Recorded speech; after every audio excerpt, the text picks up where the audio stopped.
কথা মেয়ের বাপ যদি এসে কয় যে তুই কয়টা বেতন পাস কি কবু নি? 10,000। 10,000 দেবো, 50,000 কোন আনবো? বিয়াই সাহেব কিছু মনে করেন নাচতে একটু দেরি হয়ে গেল। আরে বিয়ে এ ব্যাপার না এগুলা। ঠিক একটা ছাওয়ালেন কি বাদ দেখা দিতেছে কেলিয়া কেলিয়া। আচ্ছা বিয়াই সাহেব ছাওল কে বাদা নিয়ে আল্লাহ বেশি বেশি কেলে মনে হইতেছে।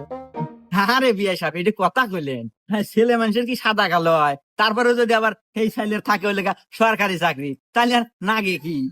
সরকারি চাকরি তা ঠিক আছে। আচ্ছা বাবা তুমি মাসে বেতন পাও কত? পাই মাসে 50,000 টাকা। মাসে 50,000? কি রে এখন না খারাই গেছো, যা তাড়াতাড়ি বক্স দিয়ে বিয়া ফাইনাল। তুই বেতন পাস 50,000, মাসে আমার কাজে না দিস 10,000, আর 40,000 টাকা কাক দিস।